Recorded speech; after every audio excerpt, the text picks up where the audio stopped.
Friends, आज हम पढ़ने वाले हैं क्लास 10 का केमिस्ट्री का chapter 1 that is chemical reactions and equations. पहले चेंज होता है दो तरह का, एक होता है फिजिकल और एक होता है केमिकल। फिजिकल चेंज मतलब होता है कि कोई भी जो सब्सटेंस है जिसमें चेंज आ रहा है उसके शेप, साइज या कलर में चेंज आना। और वहीं केमिकल चेंज का मतलब होता है उसके एटम्स या मॉलिक्यूल्स के अरेंजमेंट में चेंज आना।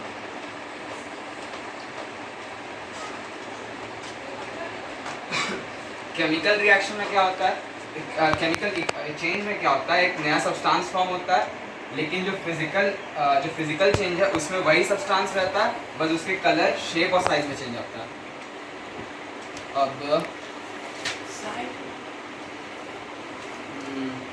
अब है केमिकल चेंज। जो केमिकल चेंज जिस प्रोसेस से होता है उस प्रोसेस को बोलते हैं केमिकल रिएक्शन। उस प्रोसेस को बोलते हैं केमिकल रिएक्शन। अब केमिकल रिएक्शन पहचाने कैसे कि कौन सा रिएक्शन फिजिकल है और कौन सा रिएक्शन केमिकल है। तो केमिकल रिएक्शंस का कुछ प्रॉपर्टीज होता है।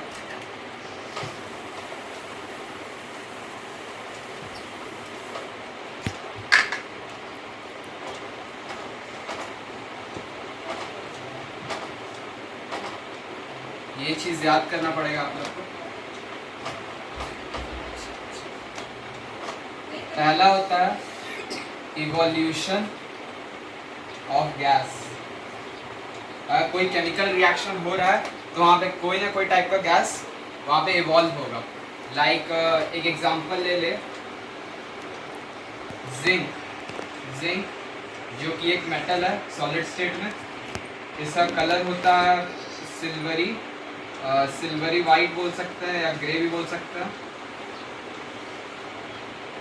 जब ये रिएक्ट करता है डाइल्यूट हाइड्रोक्लोरिक एसिड के साथ तो ये बनाता है जिंक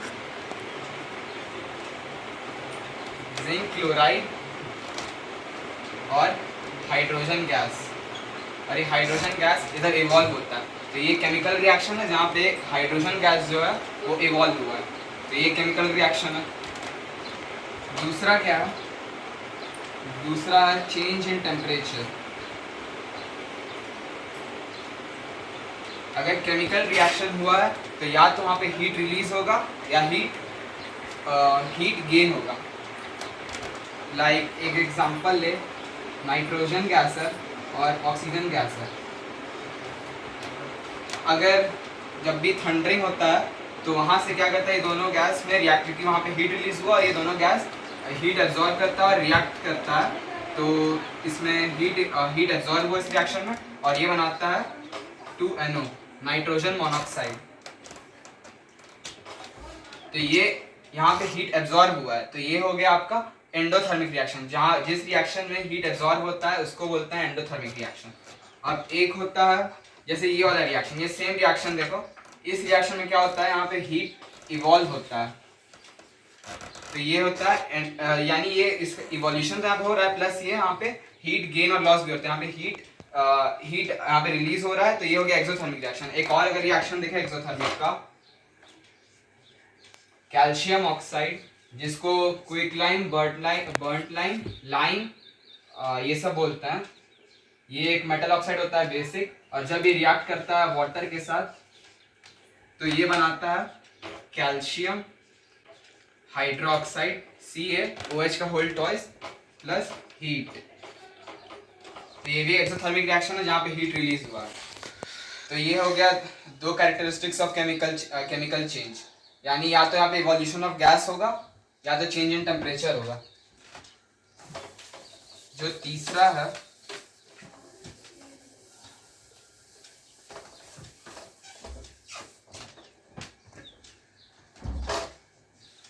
होता है change in colour. Chemical reaction में कलर में भी चेंज आ सकता है।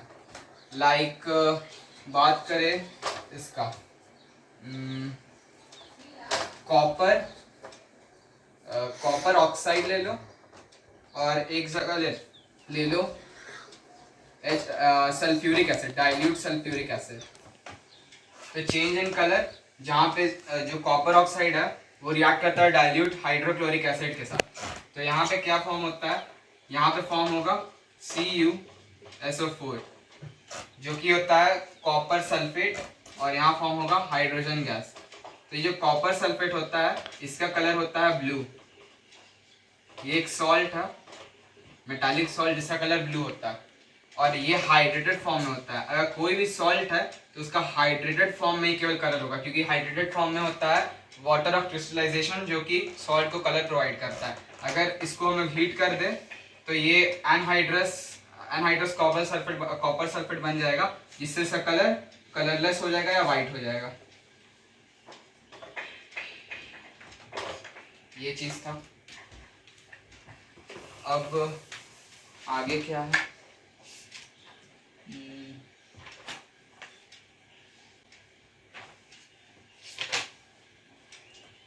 एक रिएक्शन है एक्टिविटी में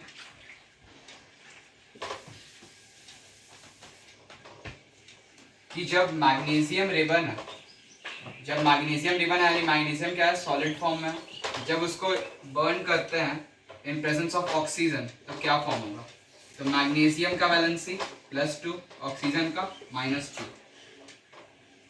तो ये दोनों अपना वैलेंसी एक्सचेंज करता है, लेकिन पहले तो 2 तो कट गया, तो 1 एक्सचेंज हुआ, जिससे फॉर्म होता है MgO, मैग्नीशियम ऑक्साइड। और ये होता है वाइट कलर का पाउडर होता है। अब अगर मैग्नीशियम को स्ट्रांगली हीट करोगे तो ये मैग्नीशियम वाइट कलर का, मैग्नीशियम ऑक्साइड का वाइट कलर का पाउडर फॉर्म होगा। लेकिन अगर इसको वीकली हीट करते हैं, यानी अगर थोड़ा सा हीट करते हैं, तो क्या होगा कि पाउडर नहीं फॉर्म होकर मैग्नीशियम रिबन के ऊपर एक वाइटिश कलर का लेयर चढ़ जाएगा, जिसको जो है मैग्नीशियम ऑक्साइड।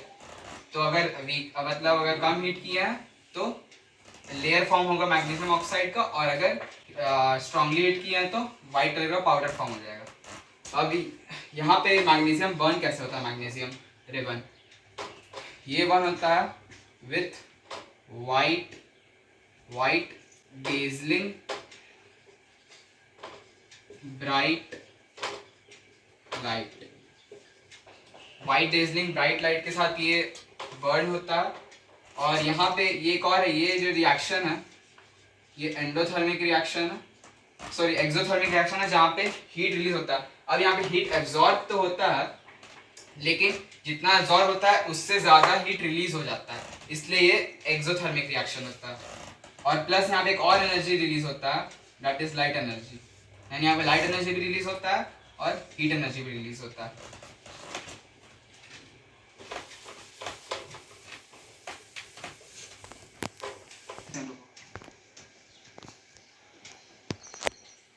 तो अब एक और है केमिकल रिएक्शन जो होता है।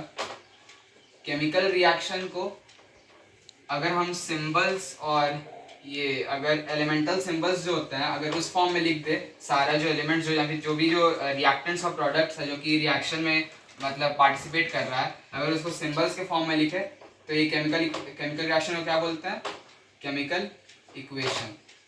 लाइक अगर यहाँ पे अगर ऐसा बोलते कि अगर मैग्नीशियम रिबन अगर वो रिएक्ट कर रहा है ऑक्सीजन के साथ तो वो मैग्नीशियम ऑक्साइड बनाता है, जो कि एक वाइट कलर का पाउडर होता है। लेकिन अगर हम लोग उसको सिंबल्स के फॉर्म में लिख दिया, जैसे Mg+O2 gives MgO, तो ये हो गया केमिकल इक्वेशन।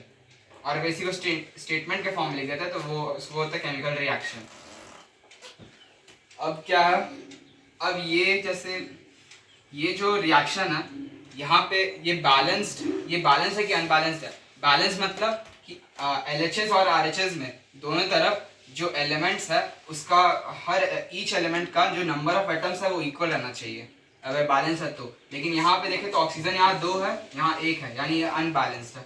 तो इस अनबैलेंस्ड केमिकल इक्वेशन को एक और नाम से बोलते हैं जो कि है स्केलेटल केमिकल इक्वेशन। और वही अगर बैलेंस्ड होता, अब ये बैलेंस कैसे होगा, अगर यहाँ पे एक 2 लगा दो और यहाँ Mg के आगे एक 2 लगा दे तो ये बैलेंस्ड हो जाएगा। तो इसको बोलेंगे बैलेंस्ड केमिकल इक्वेशन। ठीक। तो इसका एक तरीका होता है, जैसे एक एग्जांपल ले लेते हैं। और जैसे हाइड्रोजन गैस है और ऑक्सीजन गैस है, अगर ये दोनों रिएक्ट करता है तो क्या फॉर्म करता है? Water, H2O। अब ये बैलेंस है कि नहीं? हाइड्रोजन 2 है, हाइड्रोजन 2 है, ठीक है। यहाँ ऑक्सीजन 2 है, ऑक्सीजन 1 है, तो ऑक्सीजन को 2 करना पड़ेगा। तो ऑक्सीजन को पहले 2 किए, अब हाइड्रोजन 4 हो गया, तो यहाँ हाइड्रोजन के सामने क्या ऐड कर दिया? 2। तो ये बैलेंस हो गया। तो इसी तरह से और भी हो जाएगा बड़ा बड़ा। अब एक टर्म आता है जो कि होता है कैटलिस्ट। ये कैटलिस्ट होता क्या है? कैटलिस्ट सिंपली एक सब्सटेंस है जो कि केमिकल रिएक्शन में पार्टिसिपेट नहीं किए, मतलब केमिकल रिएक्शन में पार्टिसिपेट नहीं करता, लेकिन केमिकल रिएक्शन के स्पीड को इंक्रीज या डिक्रीज कर सकता है। लाइक यहाँ पे दो हम लोग पढ़ेंगे, दो कैटलिस्ट। जैसे एक रिएक्शन है N2 प्लस H2, ये नाइट्रोजन है, ऑक्सीजन है, ये रिएक्ट करता है। तो अगर यहाँ पे 200 ATM का प्रेशर रखें और अगर यहाँ पे हम लोग एक कैटलिस्ट ऐड करते हैं, दैट इज आयरन, जो कि एक पॉजिटिव कैटलिस्ट है, यानी ये रिएक्शन की स्पीड को बढ़ाता है, तो यहाँ पे क्या फॉर्म होगा? यहाँ पे फॉर्म होता है अमोनिया, NH3।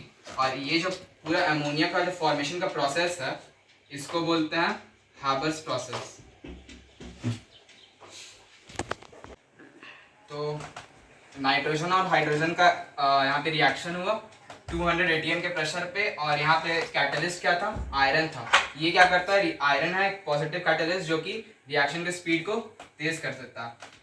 तो यहाँ पे फॉर्म हुआ अमोनिया, NH3, और इस होल प्रोसेस को बोलते हैं हैबर्स प्रोसेस। अब एक और एग्जांपल है कैटलिस्ट का। यहाँ पे कैटलिस्ट आता है रिएक्शन में, वो है H2 प्लस O2। यहाँ पे हाइड्रोजन ऑक्सीजन जब रिएक्ट करता है तो जनरली H2O वाटर बनाता है, लेकिन अगर यहाँ पे हम लोग एक नेगेटिव कैटलिस्ट ऐड करते हैं जो कि है H3PO4 फॉस्फोरिक एसिड, जो कि एक नेगेटिव कैटलिस्ट है जो कि इस रिएक्शन की स्पीड को कम कर देगा, तो यहाँ पे क्या फॉर्म होता है? H2O2, और इसका नाम है हाइड्रोजन पेरोक्साइड। ये hydrogen peroxide generally blue colour का होता है, और ये एक फोटोसेंसिटिव मटेरियल है। ऐसे इसके बारे में आगे पढ़ेंगे। तो ये एक फोटोसेंसिटिव मटेरियल है, यानी लाइट जब भी इस पर पड़ेगा तो इस पर कुछ रिएक्शंस होता है। तो ये होता है हाइड्रोजन पेरोक्साइड। अब इसके बाद एक और टर्म पढ़ना है, वो होता है प्रेसिपिटेट। प्रेसिपिटेट क्या होता है? ये एक इनसॉल्यूबल सॉल्ट है, यानी ये वाटर में कभी भी डिसॉल्व नहीं होता है। ये एक ऐसा सॉल्ट है जो कि वाटर में कभी डिसॉल्व नहीं होता है। For example BaSO4, barium sulphate, ये एक वाइट कलर का प्रेसिपिटेट है। एक और है कैल्शियम कार्बोनेट, जो कि एक्चुअली चौक इसको बोलते हैं, इसका एक कॉमन नेम चौक है, कैल्शियम कार्बोनेट। इसको चौक बोलता है, मार्बल बोलते हैं, लाइमस्टोन बोलते हैं। और या फिर जो एग शेल होता है, यानी जो एग के बाद जो शेल रहता है, वो भी इसी से बनता है, कैल्शियम कार्बोनेट से। ये भी वाइट कलर का एक प्रेसिपिटेट होता है। इसके बाद एक और है, वो है PbI2, lead iodide. Lead iodide क्या है? ये एक येलो कलर का प्रेसिपिटेट होता है। इसके बाद एक और है AgCl, ये भी एक फोटोसेंसिटिव मटेरियल है, जो कि लाइट्स जब भी इस पर लाइट पड़ेगा तो इस पर एक रिएक्शन होने लगता है। ये सिल्वर क्लोराइड है, फोटोसेंसिटिव मटेरियल है, और ये एक प्रेसिपिटेट भी है जिसका जो कि होता है वाइट कलर का। और एक लास्ट प्रेसिपिटेट है जो पढ़ना है, वो है CuS, copper sulphide. Copper sulphide क्या है? ये भी एक प्रेसिपिटेट है जो कि ब्लैक कलर का होता है। तो ये जनरली 5 प्रेसिपिटेट है जो कि पढ़ना है। और एक और अगर एडिशनली बता दे रहे हैं, वो होता है बेरियम ब्रोमाइड, BaBr2, ये भी ब्लैक कलर का एक प्रेसिपिटेट होता है। अब इसके बाद एक और चीज़ जो कि एनसीईआरटी में नहीं दिया हुआ लेकिन बता रहे हैं, आयरन का 2 वैलेंसी होता है, +2 +3। तो अगर जब भी हम लोग आयरन का यानी Fe का वैलेंसी 2 यूज करते हैं तो तब Fe यानी आयरन को क्या बुलाते हैं, फेरस। और जब भी आयरन का वैलेंसी 3 यूज करते हैं तो इसको बुलाते हैं फेरिक। जैसे आयरन का 2 ऑक्साइड होता है, एक होता है FeO और एक होता है Fe2O3। तो यहाँ पे आयरन का +3 वैलेंसी यूज किए हैं, तो ये इसको क्या बोलेंगे, इसको बोलेंगे फेरिक ऑक्साइड। और यहाँ पे आयरन का 2 वैलेंसी यूज किया क्योंकि यहाँ पे 2 था, ऑक्सीजन का भी 2 और यहाँ से कट गया तो FeO आ गया, तो इसको बोलेंगे फेरस ऑक्साइड। तो अब ये हम लोग बात किए थे प्रेसिपिटेट का। अब प्रेसिपिटेट का फॉर्मेशन कैसे होता है, तो प्रेसिपिटेट का फॉर्मेशन के लिए एक केमिकल रिएक्शन होता है, एक स्पेसिफिक केमिकल रिएक्शन का नाम है जिसको बोलते हैं प्रेसिपिटेशन रिएक्शन। प्रेसिपिटेशन रिएक्शन में क्या होता है, यहाँ पे कोई भी 2 कंपाउंड्स रिएक्ट करता है और एक प्रेसिपिटेट बनाता है, यानी एक इनसॉल्युबल सॉल्ट बनाता है और एक कोई कंपाउंड बनाता है, ठीक। तो अब और वो जो इनसॉल्युबल सॉल्ट क्या होगा उसका हमने एग्जांपल्स दिए हैं। लाइक अगर हम लोग प्रेसिपिटेशन रिएक्शन का हम लोग एग्जांपल लें तो जैसे है बेरियम क्लोराइड और सोडियम सल्फेट। जब बेरियम क्लोराइड और सोडियम सल्फेट जब रिएक्ट करता है तो फॉर्म करता है बेरियम सल्फेट और NaCl means common salt. NaCl जो कॉमन सॉल्ट है, टेबल सॉल्ट जो हम लोग खाते हैं, कॉमन सॉल्ट। तो ये बेरियम सल्फेट क्या है, एक वाइट कलर का प्रेसिपिटेट है, ठीक। तो ये प्रेसिपिटेशन रिएक्शन का एग्जांपल हो गया। अब जैसे एक और एग्जांपल ले ले तो जैसे ये हो गया लीड नाइट्रेट, ये हो गया लीड नाइट्रेट PbNO3 का होल टॉइस। और जब ये रिएक्ट करता है पोटेशियम आयोडाइड के साथ तो ये क्या फॉर्म करेगा, ये फॉर्म करता है लीड आयोडाइड और पोटेशियम नाइट्रेट। अब ये लीड आयोडाइड क्या है, ये लीड आयोडाइड एक प्रेसिपिटेट है जो कि येलो कलर का होता है। तो प्रेसिपिटेशन रिएक्शन से फॉर्म होता है प्रेसिपिटेट, यानी जिस रिएक्शन में प्रेसिपिटेट फॉर्म हुआ, इनसॉल्युबल सॉल्ट फॉर्म हुआ, उसको बोलते हैं प्रेसिपिटेशन रिएक्शन। नेक्स्ट क्या है, कुछ एग्जांपल्स है। जैसे एक और चीज़ याद रखना, कॉपर सल्फेट जो है इसको मतलब कॉपर सल्फेट इसको इसका एक और नाम है, इसको बोलते हैं ब्लू वाइट्रॉल। और जो फेरस सल्फेट है, फेरस मतलब वैलेंसी 2 और सल्फेट क्या होता है वैलेंसी 2 कैंसिल हो गया, FeSO4 होता है फेरस सल्फेट। इसको क्या बोलते हैं, इसको बोलते हैं ग्रीन विट्रॉल। तो फेरस सल्फेट को बोलते हैं ग्रीन विट्रॉल, कॉपर सल्फेट को बोलते हैं ब्लू विट्रॉल। फोटोसिंथेसिस का रिएक्शन आप पता है तुम लोग को, CO2 6CO2 + 6H2O क्या बनाता है, C6H12O6 + 6O2। ये है रिएक्शन। अब यहाँ पे क्या होता है, ये एंडोथर्मिक है, एक्सोथर्मिक है। यहाँ पे तुम्हारा जो एनर्जी है, यहाँ पे तुम्हारा जो सनलाइट एनर्जी, जो लाइट एनर्जी है वो एब्जॉर्ब हो रहा है। तो ये कौन सा रिएक्शन है, ये है एंडोथर्मिक रिएक्शन, यह है एंडोथर्मिक रिएक्शन।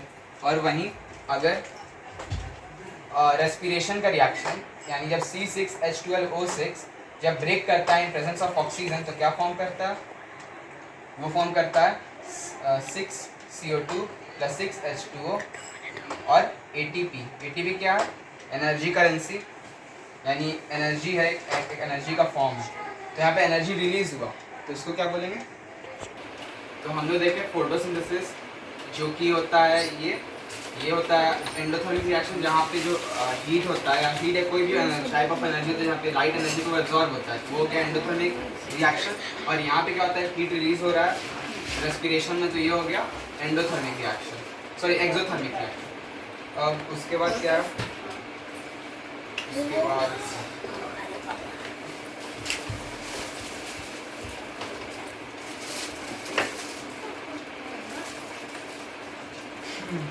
उसके बाद है limitations of chemical reaction, sorry of chemical equation. Chemical equation से उसका लिमिटेशंस या उसका डिसएडवांटेज क्या है? पहला, हम लोग को ये पता नहीं चल पाएगा कि वो जो सब्सटेंस उसका फिजिकल स्टेट कैसा है। उसके लिए हम लोग को एडिशनली वहाँ पे मतलब जो रिएक्शन है, जो इक्वेशन है, उसको इंफॉर्मेटिव बनाना पड़ता है, ऐसे ऑलरेडी दिया हुआ नहीं रहता है। तो first physical state of substance पता नहीं चलता है केमिकल इक्वेशन में। दूसरा, कितना उसका कितना अमाउंट में सब्सटेंस लिया है वो नहीं पता चलता, या कितना अमाउंट में रिएक्शन है, रिएक्टेंट लिया है, कितना अमाउंट में प्रोडक्ट निकला है वो पता नहीं चलता।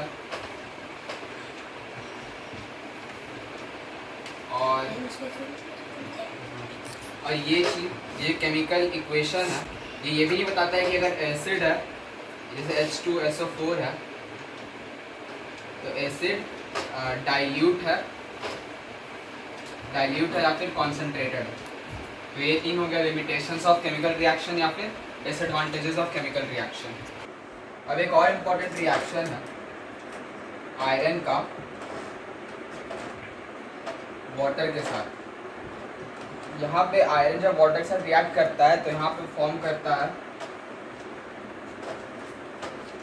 Fe3O4 plus H2। अब यहाँ पे Fe3O4 आया कहाँ से? जब फेरस आयरन जो है, जो मतलब Fe होता है, वो हाइड्रोजन से ज़्यादा रिएक्टिव होता है, तो वो हाइड्रोजन को यहाँ से डिस्प्लेस कर देगा और ऑक्सीजन से रिएक्ट करेगा। और जब ऑक्सीजन से रिएक्ट करता है तो वो पहले तो FeO भी बनाता है और Fe2O3 बनाता है, यानी फेरस ऑक्साइड बनाता है और फेरिक ऑक्साइड बनाता है। और जब इन दोनों को मिक्स कर देते हैं तो बनता है Fe3O4, जिसका नाम होता है मैग्नेटाइट।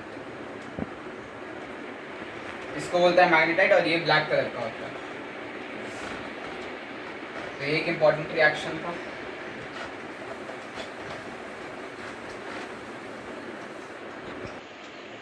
और अगर आपको यहाँ पे किसी में डाउट हो कोई भी चीज़ में, तो आप लोग कमेंट सेक्शन में पूछ सकते हैं, वहाँ पे हम लोग सॉल्व कर देंगे आपको अगले वीडियो में। और दूसरा चीज़, इंस्टाग्राम अकाउंट भी है, वहाँ पे भी आप भेज सकते हैं, इंस्टाग्राम आईडी बता देंगे। और देखते हैं आगे का।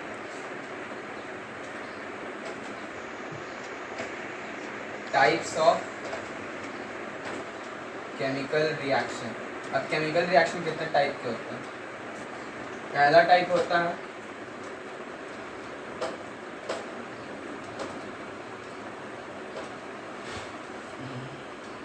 है कॉम्बिनेशन रिएक्शन। इसमें क्या होता है, कोई भी दो रिएक्टेंट मिलकर एक प्रोडक्ट बनाता है। वो रिएक्टेंट एलिमेंट भी हो सकता है, इंडिविजुअल एलिमेंट, या कंपाउंड भी हो सकता है। लेट्स सपोज, जैसे ये वाला एग्जांपल था H2+O। तो यहाँ पे जब हाइड्रोजन रिएक्ट किया ऑक्सीजन के साथ तो ये बनाता है H2O।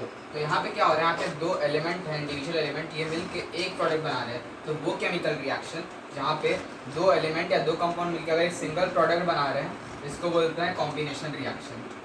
जैसे एक और एग्जांपल ये है CaO।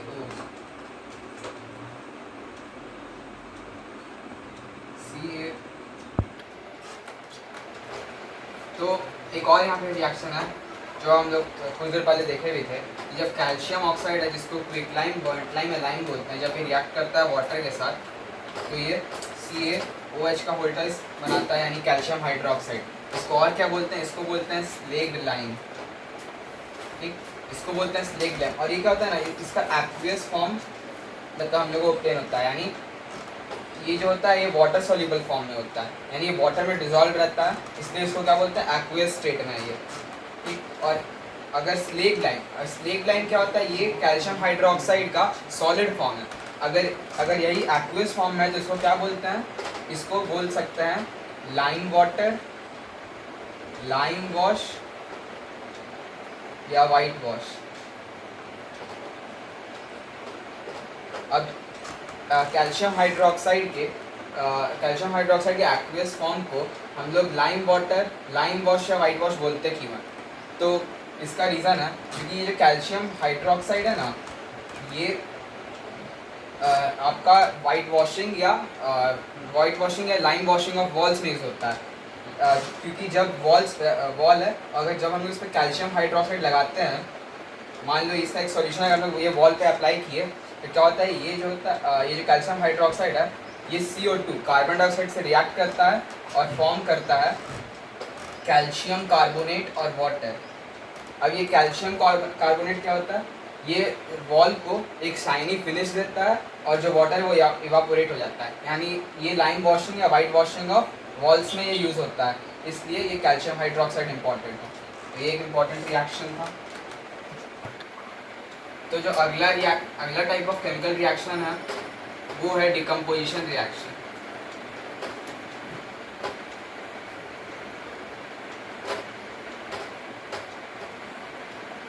डिकम्पोजिशन रिएक्शन, ये रिएक्शन क्या होता है, बिल्कुल ऑपोजिट होता है कॉम्बिनेशन रिएक्शन के, यानी जो हम लोग प्रीवियस टाइप ऑफ रिएक्शन पढ़े उसके बिल्कुल ऑपोजिट होता है।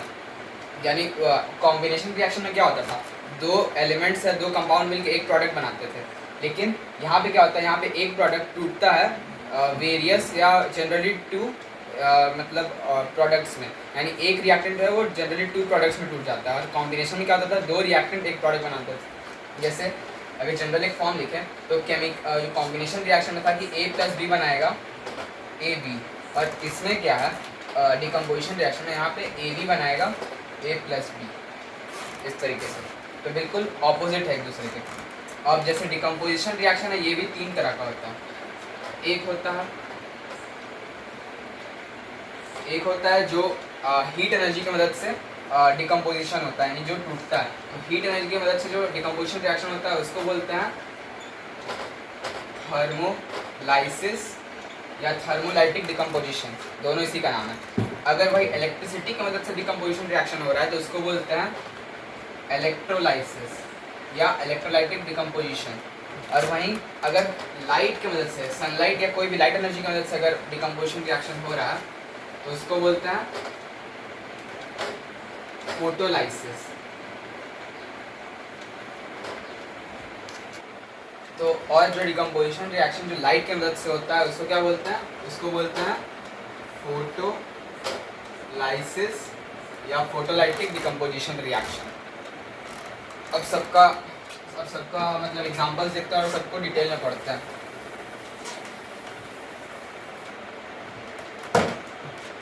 पहला है थर्मोलाइसिस, मींस थर्मोलाइटिक डिकम्पोजिशन मतलब हीट एनर्जी की मदद से कोई भी रिएक्टेंट का 2 प्रोडक्ट्स में, 2 से ज़्यादा प्रोडक्ट्स में टूटना। पहला है FeSO4, एक एग्जांपल लेते हैं। ये क्या है, ये है फेरस सल्फेट। अब फेरस सल्फेट जब हम लोग इसको हीट करते हैं तो ये कैसे टूटता है, ये टूटता है Fe2O3 + SO3 + SO2 में। ये Fe2O3 क्या है, ये है फेरिक ऑक्साइड, ये सल्फर ट्राइऑक्साइड और ये सल्फर डाइऑक्साइड। अब ये सल्फर ट्राइऑक्साइड क्या होता है, ये होता है एयर पॉल्यूटेंट्स, मतलब ये एयर पॉल्यूशन करता है। और इनका जो स्मेल होता है, इनका स्मेल होता है पंजेंट, इनका पंजेंट स्मेल होता है। ठीक, तो अब एक और जैसे एग्जांपल लिए वो होता है CaCO3 कैल्शियम कार्बोनेट। इसको जब हीट किए, अगर हीट का से सिंबल इसका हीट का ये होता है ट्राइंगल, जब इसको हीट करता है तो ये बनता है कैल्शियम ऑक्साइड, जिसको क्विकलाइम, बर्नटलाइम या लाइम बोलते हैं, और CO2 में। तो ये होता है थर्मोलाइसिस। मतलब जनरली क्या, इसमें सिंपली क्या होता है कि हीट एनर्जी की मदद से एक रिएक्टेंट आपका वेरियस प्रोडक्ट्स में टूट जाता है। तो ये हो गया थर्मोलाइसिस या थर्मोलाइटिक डिकम्पोजिशन। अब जो दूसरा टाइप है डिकम्पोजिशन रिएक्शन का, वो होता है थर्मोलाइसिस हो गया। इसके बाद होता है ये इलेक्ट्रोलाइसिस। इलेक्ट्रोलाइसिस इसमें क्या होता है, इलेक्ट्रिकल एनर्जी यानी इलेक्ट्रिसिटी की मदद से जो आपका एक प्रोडक्ट है वो वेरियस जो आपका एक रिएक्टेंट है वो वेरियस प्रोडक्ट्स में टूटता है। लाइक एक एग्जांपल लें तो इसमें आपको बस एक पढ़ना है जो कि होता है वाटर का। वाटर का इलेक्ट्रोलाइसिस जब भी होगा तो ये टूटता है H2 गैस और O2 गैस में। बस ये इलेक्ट्रोलाइटिक डिकम्पोजिशन का एक रिएक्शन है जो आपको पढ़ना है। अब इसका एक डायग्राम है।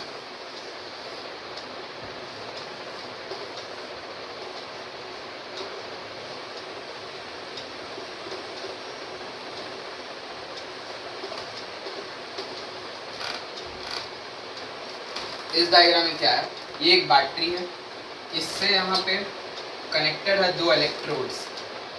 एक यहाँ पे है माइनस जिसको बोलते हैं कैथोड, और एक यहाँ पे पॉजिटिव इलेक्ट्रोड जिसको बोलते हैं एनोड। अब क्या है, जब यहाँ से इलेक्ट्रिसिटी पास होगा तो जो वाटर है जो इन ट्यूब्स में भरा है, टेस्ट ट्यूब्स में, वो क्या होगा, ब्रेक करेगा हाइड्रोजन गैस ऑक्सीजन गैस में।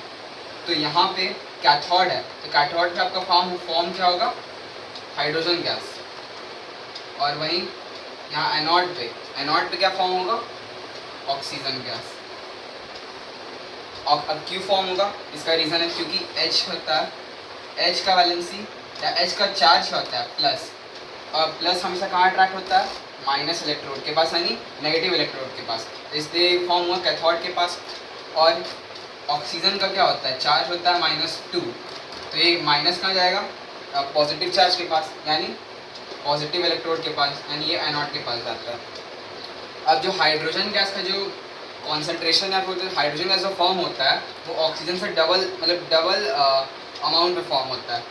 क्यों, क्योंकि अगर हम लोग देखें वाटर का अगर हम लोग ये केमिकल फार्मूला देखें तो यहाँ पे H2 होता है हर मॉलिक्यूल ऑफ वाटर में H2 होता है और ऑक्सीजन 1 होता है। यानी जितने बार मॉलिक्यूल्स टूटेगा तो 2 एटम ऑफ हाइड्रोजन निकलेगा और 1 एटम ऑफ ऑक्सीजन निकलेगा। इसलिए यहाँ पे हाइड्रोजन गैस डबल, मतलब ऑक्सीजन के कंपैरिजन में डबल अमाउंट में फॉर्म होता है। अब जो थर्ड टाइप है, लास्ट टाइप, वो है फोटोलाइसिस या फोटोलाइटिक डिकम्पोजिशन रिएक्शन। इसमें क्या होता है, लाइट एनर्जी की मदद से लाइट सेंसिटिव मटेरियल्स को ब्रेक किया जाता है 2 या 2 से ज़्यादा प्रोडक्ट्स में। जैसे AgCl, सिल्वर क्लोराइड जो कि एक प्रेसिपिटेट था, जब हम लोग लाइट एनर्जी देंगे तो ये टूटता है सिल्वर में Ag plus Cl chlorine gas. और ये क्लोरीन गैस कौन सा कलर का होगा, ग्रीनिश येलो। ये ग्रीनिश येलो कलर का होता है क्लोरीन गैस। वहीं एक और रिएक्शन जो है वो है सिल्वर ब्रोमाइड का AgBr। ये जब ये इसमें भी जब लाइट एनर्जी पड़ेगा तो ये किसमें ब्रेक करेगा, ये ब्रेक करेगा सिल्वर मेटल में, और ब्रेक करेगा ये ब्रोमीन गैस में। ब्रोमीन गैस कौन से कलर का होता है, वो होता है ब्राउन कलर का, ब्राउनिश गैस। और ये एक मतलब एयर पॉल्यूटेंट है, तो ये ब्राउनिश गैस होता है और एयर को पॉल्यूट करता है। ये हो गया ब्रोमाइड और ये सिल्वर। और ये दोनों जो रिएक्शन है, ये दोनों रिएक्शन को यूज़ किया जाता है कहाँ पे, ब्लैक एंड वाइट फोटोग्राफी में इन दोनों रिएक्शंस का यूज़ किया जाता है। अब इसके बाद 3-4 और टाइप है केमिकल रिएक्शंस का, जो कि हम लोग नेक्स्ट पार्ट में पढ़ेंगे। ये फर्स्ट पार्ट है, तो नेक्स्ट पार्ट जल्दी आएगा। और अगर आप लोगों को कोई डाउट हो तो आप लोग कमेंट सेक्शन में पूछ सकते हैं। Thank you.